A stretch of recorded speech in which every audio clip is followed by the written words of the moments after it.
Tamagotchis, the iPhone, and actual good cartoons were all things that made the 2000s. But what also defined the 2000s were these condom bracelets for kids. Talk about teaching sex education.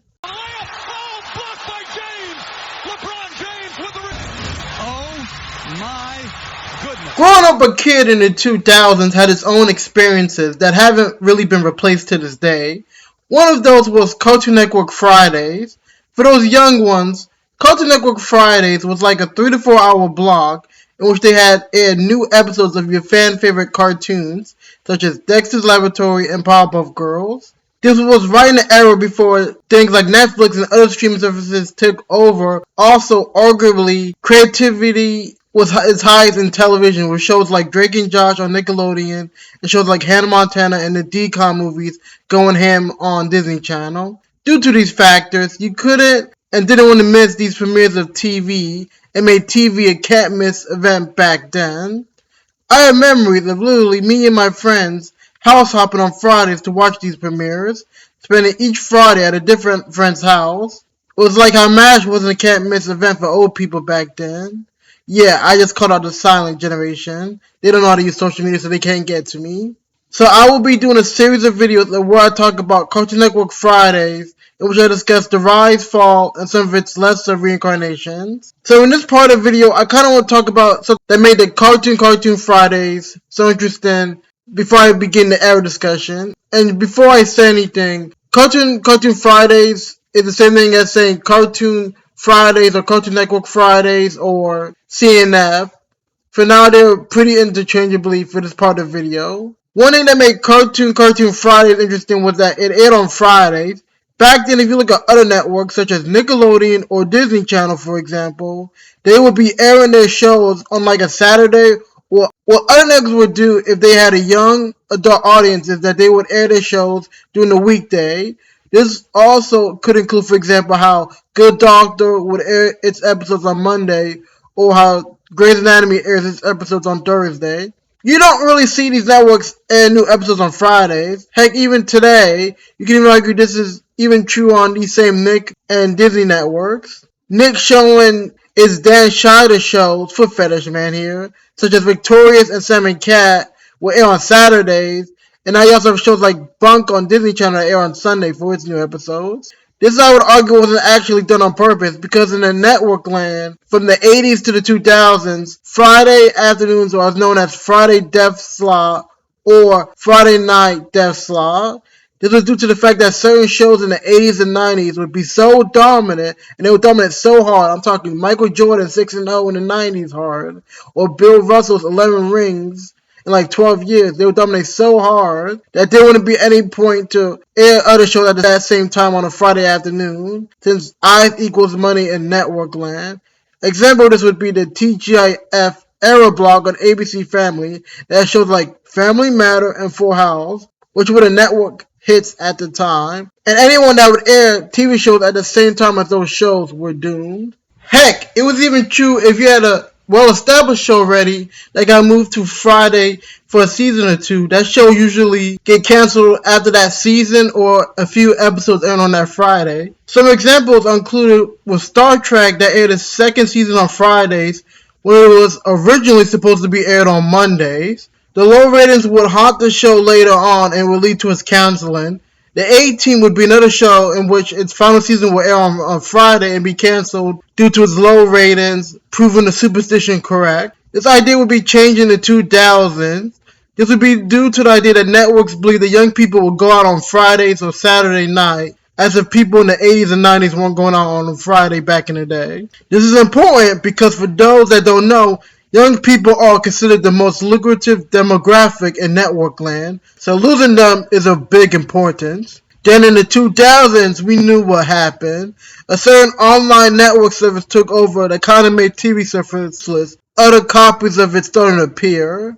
That's why when you think about it, it's crazy how it is a Cartoon Network would actually air a whole block during this time on a Friday when history shows that it wasn't on their side. The other thing that made Cartoon Network Fridays interesting is that they had What a Cartoon series.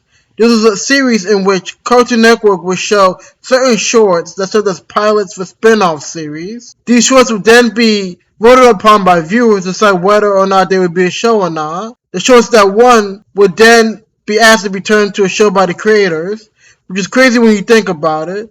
Imagine being an artist working so hard on the show only for it to be decided by random people you don't even know about. I would argue it worked a lot since a lot of these shows would become Cartoon Network powerhouse shows such as Grim Adventures of Billy and Mandy and Dexter's Laboratory. Dexter's Laboratory was actually the most popular short series according to a vote held in 1995 and became a series in 1996, technically becoming the first labeled cartoon show in 1997. This is a random fact to know. The first era that I'll talk about and what this whole video will be about is the Cartoon Fridays, which ran from 1999 to 2003, being about half of the Cartoon Network Friday timeline since it ended in 2007. Before talking about Cartoon Fridays, let's kind of discuss the precursor to it. Even though Cartoons was known for its Friday timeline, it would actually start off as shorts under What a Cartoon name in 1995, under the name of World Premiere Cartoons also. Funny fact, the guy that created this blog, Fred Salbert, would actually go and create Federated Studios, Castlemania and Adventure Time being some of the studio's creations. This would turn to Cartoon brand that was introduced in July 1997 for the network's Cartoon Weekend blog. 3 series based on shorts debated in 1997, Johnny Bravo, Cow and Chicken, and Iron Weasel. These were followed by the Powerpuff Girls in 1998, and Ed, Edd and Eddy in 1999, and Mike, Lou, and Og, and Courage the Cowardly Dog also in 1999. Creating a lineup amazing shows which will become critically acclaimed later on, which all premiered before the Cartoon Friday brand. Cartoon Fridays, which as I stated can be named under a bunch of other names such as Fridays or CNF, started back in June 11th, 1999 by Christina Agostinus and Billy Conan. Cartoon Network would eventually create Cartoon Fridays due to wanting to have a block with original programming in prime time so they can complete with other blocks on different networks. In the first part of this era, known as CCF, originally there would be no hosts, but then you could also apparently win things back then through raffles. Remember when networks used to do this a lot, even though I felt like no one really won those things back then? This block would actually get revamped again in June 9th, 2000, almost a year later. You would have this new symbol in this era and hosts would actually be started. The hosts being cartoons on the network that would actually start hosting the block from time to time. They would be introduced by an announcer and there would be commercials leading up to the week for the person hosting.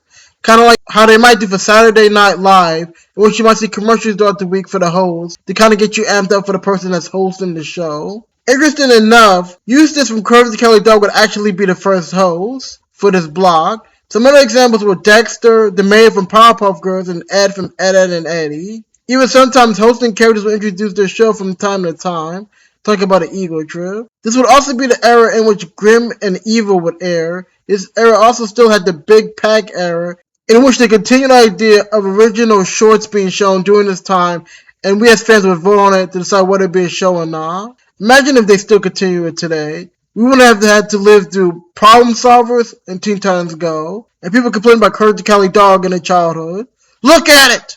Look at it! Then in June 8, 2001, it would also be revamped one more time until May 6, 2003.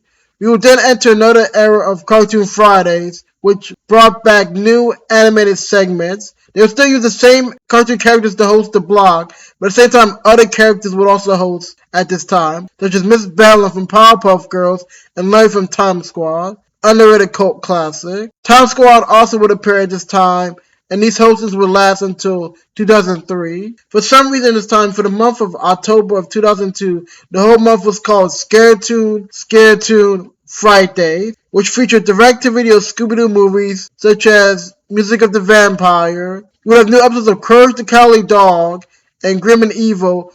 Conan and Kid Next Door would also be the last cartoon to premiere in December 6, 2002. What's New Scooby-Doo would also premiere in this era.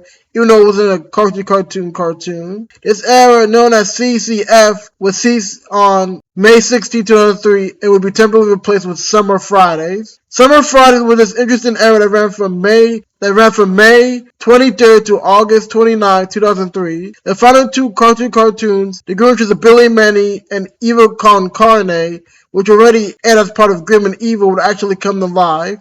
This block would have an extended, longer time during this era also.